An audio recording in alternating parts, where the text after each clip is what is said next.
নমস্কার বন্ধুরা, আপনারা দেখছেন do online easily YouTube channel. তো আজকের এই ভিডিওতে আপনাদেরকে দেখাবো যে তথ্য সাথী যে প্রকল্প, সেই তথ্য সাথী প্রকল্পের মধ্যে এবার কিন্তু পঞ্চায়েতের বিভিন্ন কাজগুলি যেমন ইনকাম সার্টিফিকেট, এরপর ডোমিসিয়াল সার্টিফিকেট বা রেসিডেন্সিয়াল সার্টিফিকেট, এর পাশাপাশি আপনাদের যে ওয়ারিশ সার্টিফিকেট এবং আনমেরিড সার্টিফিকেট, এছাড়াও যে পঞ্চায়েত থেকে যেসব সার্টিফিকেটগুলো পাওয়া যায় সেই সার্টিফিকেটগুলি আপনারা অনলাইনে কিভাবে আবেদন করবেন তার সমস্ত প্রক্রিয়াটা আপনাদেরকে কিন্তু আমি দেখিয়ে দেবো। তাই আপনাদেরকে প্রথমেই বলি, আপনাদের যে মোবাইল বা আপনি যদি ল্যাপটপ বা কম্পিউটার যেখান থেকেই করুন না কেন, আপনারা প্রথমেই আপনাদের যে গুগল পেজ, সেই গুগল পেজে চলে আসবেন। তো দেখুন আমি এখানে গুগল পেজে চলে আসছি। আসার পরে আপনারা লিখবেন এখানে কেবলমাত্র তথ্য সাথী। তো সেখানে আসার পরেই আপনাদেরকে যে প্রথম যে অফিসিয়াল ওয়েবসাইট আপনারা দেখতে পাচ্ছেন, এখানে যে অফিসিয়াল ওয়েবসাইটটা, সেই অফিসিয়াল ওয়েবসাইটে আপনারা কিন্তু ক্লিক করবেন। সেখানে দেখুন লেখা আছে আপাতত service plus meta data based application. তো আপনারা এই জায়গাটাতে ক্লিক করে দেবেন। ক্লিক করার সাথে সাথে দেখুন এরকম একটা পেজ আপনাদের সামনে কিন্তু ওপেন হয়ে যাবে। সেখানে আপনারা ডান দিকে দুটি অপশান পেয়ে যাবেন। দেখুন ডান দিকটাতে দুটি অপশান আছে, একটা রেজিস্টার আর একটা লগ ইন। তো আপনারা প্রথমেই যদি আপনার লগ ইন করা থাকে তাহলে কিন্তু আপনারা ডাইরেক্ট লগ ইন করতে পারবেন, আর যদি আপনি কোনোদিন এটা না খুলে থাকেন তাহলে কিন্তু আপনাকে আবেদন করার জন্য এখানে রেজিস্টার প্রথমে করতে হবে, তারপরে কিন্তু আপনি লগ ইনটা করতে পারবেন। তো আপনারা রেজিস্টারটা কীভাবে করবেন সেটা আপনাদেরকে দেখিয়ে দিচ্ছি। তো দেখুন এই অপশানটাতে আপনারা যে রেজিস্টার অপশানটা আছে, এই রেজিস্টার অপশানটাতে কিন্তু আপনারা প্রথমেই ক্লিক করে দেবেন। ক্লিক করার সাথে সাথে আপনাদের সামনে এরকমটা ইন্টারফেস কিন্তু চলে আসবে। সেখানে দেখুন প্রথমেই ফুল নেম অর্থাৎ আপনার পুরো নামটা এখানে বসিয়ে দেবেন এবং আপনার যে ইমেল আইডিটা আছে, ভ্যালিড ইমেল আইডি কিন্তু এটা হতে হবে, কারণ এই ইমেল আইডিতে কিন্তু আপনাকে ওটিপি যাবে, সেই ওটিপিটা পরবর্তীতে কিন্তু সেখানে কাজে লাগবে বা বসাতে হবে।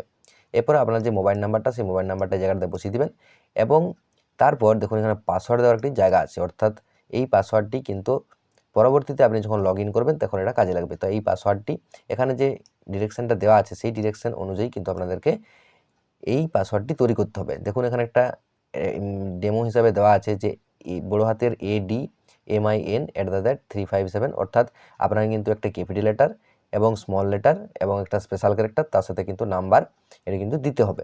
তাই এটি যে লিখতে হবে এমনটা নয়, আপনারা নিজের মতো করে আপনারা কিন্তু একটি পাসওয়ার্ড তৈরি করে নেবেন। কিন্তু এই যে জিনিসগুলি যেমন বড় হাতের, ছোট হাতের এবং একটা স্পেশাল ক্যারেক্টার, তার সাথে নাম্বার, এই সমস্ত জিনিসগুলি কিন্তু আপনাদেরকে দিতে হবে, দিয়ে করে পাসওয়ার্ডটা কিন্তু ক্রিয়েট করতে হবে। ক্রিয়েট করার পরে আপনারা দেখতে পাবেন নিচের দিকে দেখুন সিলেক্ট স্টেট বলে একটি অপশান পেয়ে যাবেন। তো আপনারা সিলেক্ট স্টেট এই অপশানটাতে কিন্তু ক্লিক করে দেবেন। ক্লিক করার সাথে সাথে আপনার সামনে এরকম একটা ইন্টারফেস খুলে যাবে। তো আপনার যে স্টেট, অর্থাৎ অবশ্যই এটা ওয়েস্ট বেঙ্গল হবে, তো ওয়েস্ট বেঙ্গল আপনারা ক্লিক করে দেবেন। ক্লিক করে দেওয়ার পরে দেখুন আপনারা এখানে ডিস্ট্রিক্ট বলে একটি অপশান আবার পেয়ে যাবেন। তো এই ডিস্ট্রিক্ট জায়গাটাতে আবার ক্লিক করে দেবেন। ক্লিক করার সাথে সাথে আপনার যে জেলা, সেই জেলাটা কিন্তু এখানে সিলেক্ট হয়ে যাবে। এরপর সিলেক্ট হওয়ার পরে নিচের দিকে দেখতে পাবেন ক্যাপচা বলে, অর্থাৎ এই যে নাম্বারটা দেওয়া আছে এই নাম্বারটা কিন্তু ক্যাপচা, এই নাম্বারটা কিন্তু আপনাদেরকে এই ক্যাপচা এই জায়গাটাতে কিন্তু বসিয়ে দিতে হবে। বসিয়ে দেওয়ার পরে দেখুন এই সাবমিট বাটন আছে, এই সাবমিট বাটনে কিন্তু ক্লিক করে দেবেন। ক্লিক করার পরে এরকম একটা ইন্টারফেস কিন্তু আপনাদের সামনে চলে আসবে। তো এই ইন্টারফেসটাতে আপনারা এখানে পেয়ে যাবেন একটু দেখুন ওকে বলে অপশান, তো এই ওকে অপশানটাতে কিন্তু আপনারা ক্লিক করে দেবেন। ক্লিক করে দেওয়ার সাথে সাথে আপনাদের সামনে যে পরবর্তী পেজ, সেই পরবর্তী পেজটা কিন্তু চলে আসবে বা আপনারা দেখতে পাবেন। সেখানে দেখুন আপনি যে জিমেলটা দিয়েছিলেন সেটাও কিন্তু দেখতে পাবেন। সেখানে তার নিচে একটি ওটিপি দেওয়ার জায়গা কিন্তু রয়েছে এবং একটি মোবাইলের যে নাম্বার আপনি দিয়েছিলেন সেই মোবাইল নাম্বারটা কিন্তু দেখতে পাবেন। তার নিচেও কিন্তু একটি মোবাইল ওটিপি দেওয়ার জায়গা কিন্তু রয়েছে। তো আপনারা দেখুন এই যে রিসেন্ট ওটিপি, এই জায়গাটাতে কিন্তু ক্লিক করে দেবেন, দুটোতেই ক্লিক করে দেবেন। তাহলে কিন্তু আপনার একটা যে মেলটা দিয়েছেন সেই মেলে একটা ওটিপি যাবে এবং আপনার যে মোবাইল নাম্বারটা দিয়েছেন সেই মোবাইল নাম্বারটাতে কিন্তু একটা ওটিপি চলে যাবে। এরপর নিচে দেখুন একটি ভ্যালিডেট বলে অপশান আছে, এই ভ্যালিডেট যে অপশানটি, এই অপশানটাতে কিন্তু ক্লিক করে দেবেন। তো এইপর দেখুন ভ্যালিডেট করে দেওয়ার পরে এখানে কিন্তু আপনাকে একটা ইনফরমেশান দিয়ে দেবে। সেখানে বলা হয়েছে যে ইউ হ্যাভ সাকসেসফুলি রেজিস্টার্ড। তো আপনারা এরপর লগ ইনটা কিন্তু করে নিতে পারবেন। তার জন্য অবশ্যই আপনাকে কিন্তু ব্যাকে যেতে হবে। সেখানে যাওয়ার পরে আপনাদের যে অফিসিয়াল ওয়েবসাইট, যে এই অফিসিয়াল ওয়েবসাইটে কিন্তু আবার ফিরে আসতে হবে। এখানে আসার পরেই আপনারা এখানে যে ডান দিকে দেখুন লগ ইন বলে অপশানটি পেয়ে যাবেন। তো আপনারা এই লগ ইন অপশানটাতে কিন্তু ক্লিক করে দেবেন।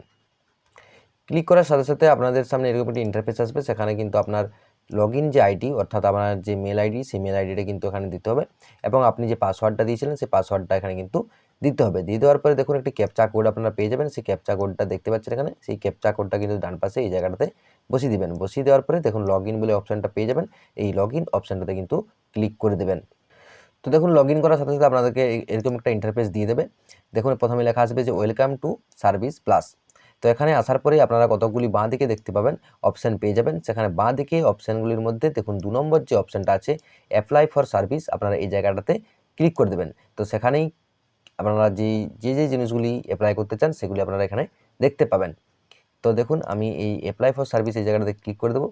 ক্লিক করে দেওয়ার পরেই দেখুন আবার একটি অপশান সেখানে খুলে যাবে যে ভিউ অল অ্যাভেলেবেল সার্ভিস। তো আপনারা এই জায়গাটাতে ক্লিক করবেন। তো দেখুন এই জায়গাটাতে আসার পরে আপনারা বিভিন্ন সার্ভিসগুলি পেয়ে যাবেন। সেই সার্ভিসগুলি কিন্তু সিরিয়াল নাম্বার অনুযায়ী দেখুন বাঁ পাশে সিরিয়াল নাম্বার অনুযায়ী কিন্তু দেওয়া রয়েছে। এরপর এই কেবলমাত্র যে এখানে 10টি আছে এই 10টি কিন্তু নয়, এখানে দেখুন আপনারা ডান পাশে দেখতে পাবেন যে প্রত্যেকটি পেজে কিন্তু অনেকগুলি পেজ আছে, সেখানে টোটাল 5টি পেজ আছে, অর্থাৎ 5×50টি প্রায় সার্ভিস কিন্তু এখানে রয়েছে। এই যে অফিসিয়াল ওয়েবসাইট বা তথ্যসাথী এই যে অনলাইন পোর্টাল, এই অনলাইন পোর্টালের মাধ্যমে কিন্তু আপনারা 50টা যে অ্যাপ্লিকেশান সেই অ্যাপ্লিকেশান কিন্তু করতে পারবেন। তো আপনারা কোনগুলি পঞ্চায়েতের ডিপার্টমেন্টের কাজ সেগুলি কীভাবে বুঝবেন? তো আপনাদের ডান পাশে দেখতে পাবেন যে panchayat and rural development department. তো এই যে জায়গাগুলি দেখুন এখানে লেখা আছে, তার পরবর্তীতেও কিন্তু লেখা আছে panchayat and rural development department. তো এই জায়গাগুলির থেকে আপনারা কিন্তু বুঝতে পারবেন যে এগুলি পঞ্চায়েতের কাজ, এবং আপনারা এই জায়গাগুলির যে পঞ্চায়েতের যে সার্টিফিকেটগুলি কিন্তু আপনারা এই ডান পাশ থেকে বুঝে নিতে পারবেন যে এই সার্টিফিকেটগুলি পঞ্চায়েত থেকে পাওয়া যাবে। তো আপনারা দেখুন 5 নম্বরে বলা হয়েছে যে অ্যাপ্লিকেশন ফর দ্য কাস্ট বা ইনকাম সার্টিফিকেট, অর্থাৎ ইনকাম সার্টিফিকেটের জন্য কিন্তু আপনারা এই যে 5 নম্বর অপশানটা, এই 5 নম্বর অপশানটাতে কিন্তু আপনারা ক্লিক করতে হবে। 2 নম্বরে দেখুন অ্যাপ্লিকেশন ফর রিক্রুটমেন্ট ডিস্ট্রিক্ট, তো এটার জন্য কিন্তু আপনাদেরকে এই জায়গাটাতে ক্লিক করতে হবে। তো আপনারা দেখতে পারবেন প্রতিটি যে যদি panchayat and rural development department লেখা থাকে সেগুলি হচ্ছে কেবলমাত্র পঞ্চায়েতের অ্যাপ্লিকেশন বা পঞ্চায়েতে যে আপনারা যে আগে যে অ্যাপ্লিকেশন বা সার্টিফিকেটগুলি পেতেন সেই সার্টিফিকেট কিন্তু এবার কিন্তু অনলাইনের মাধ্যমে আপনাদেরকে করতে হবে। তো 2 নম্বর পেজে কী রয়েছে সেটাও আপনারা দেখে নেব একটু।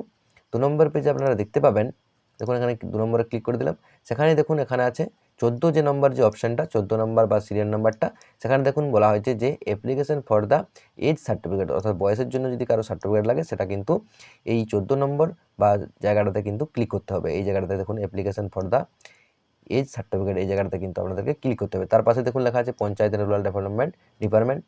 একইভাবে আপনারা 16 নম্বর, 17 নম্বর এবং 18 নম্বর এই তিনটিও কিন্তু পঞ্চায়েতের কাজকর্মগুলি হবে। বলা হয়েছে যেমন জননী সুরক্ষা যোজনা, রেসিডেন্সিয়াল সার্টিফিকেট। তো এইভাবেই আপনারা পরবর্তীতে বাকি যে সার্টিফিকেটগুলি যেমন আছে সেগুলি দেখিয়ে দিচ্ছে আপনাদেরকে। তারপর দেখুন 4 নম্বর পেজটাতে আপনারা পেয়ে যাবেন বিভিন্ন রকম যে পঞ্চায়েতের সার্টিফিকেটগুলি লাগে, সেখানে দেখুন একটা পেয়ে যাবেন 33 নম্বরে, এরপর পেয়ে যাবেন এখানে 35 নম্বরে এবং পেয়ে যাবেন 40 নম্বরে। সেখানে দেখুন বলা হয়েছে যে লিগাল হেয়ার সার্টিফিকেট। তো আপনারা জানেন যে পঞ্চায়েত থেকে কিন্তু ওয়ারিশ সার্টিফিকেট একটি পাওয়া যায়, সেই ওয়ারিশ সার্টিফিকেটটা পাওয়ার জন্য কিন্তু আপনাদেরকে এখানে অ্যাপ্লিকেশন করতে হবে। এরপর 5 নম্বর বা লাস্ট পেজ যেটা রয়েছে সেখানে কি রয়েছে সেটা আপনারা কিন্তু দেখে নেব। তো সেখানে দেখুন এখানে রয়েছে ইনকাম সার্টিফিকেট। তো এই পেজটাতেই 5 নম্বর পেজটাতে কেবলমাত্র ইনকাম সার্টিফিকেটটাই রয়েছে। এরপর কিছু ক্ষেত্রে আমার কাছে খবর আসছে যে আনমেরিড সার্টিফিকেট কিন্তু প্রয়োজন রয়েছে। বিভিন্ন ছাত্রছাত্রীর যে আনমেরিড সার্টিফিকেটটা লাগে বা বিশেষ করে ছাত্রীদের জন্য যেমন কন্যাশ্রী প্রকল্পে মেয়েদের জন্য যে আনমেরিড সার্টিফিকেটটা সেই সার্টিফিকেটটা কিন্তু লাগে। তো এই সার্টিফিকেটের জন্য আপনাদেরকে কিন্তু যে পঞ্চায়েত অফিস সেই পঞ্চায়েত অফিসেই কিন্তু যোগাযোগ করতে হবে। এটি কিন্তু অনলাইনের মাধ্যমে আপাতত এখনও পর্যন্ত অপশান দেয়নি, বা এর যে কাজগুলি অনলাইনের মাধ্যমে হচ্ছে না, এটা কিন্তু আপনারা পঞ্চায়েত অফিসেই পেয়ে যাবেন, সেটা কিন্তু আপনাদেরকে হাতে লিখেই দিবে। তো আশা করি আপনারা জানতে পারলেন যে কোন কোন অ্যাপ্লিকেশান বা কোন কোন সার্টিফিকেটগুলি অনলাইনের মাধ্যমে পঞ্চায়েতের থেকে পাওয়া যাবে। আর আশা করি ভিডিওটা আপনাদেরকে সবাইকে ভালো লেগেছে। তো পরবর্তীতে আপনারা যদি চান সেক্ষেত্রে কোন অ্যাপ্লিকেশানটি কীভাবে করবেন সেটা জানার জন্য অবশ্যই কমেন্ট করবেন। তো দেখা হচ্ছে পরের ভিডিওতে, তখন ভালো থাকুন, সুস্থ থাকুন। জয় হিন্দ, জয় ভারত।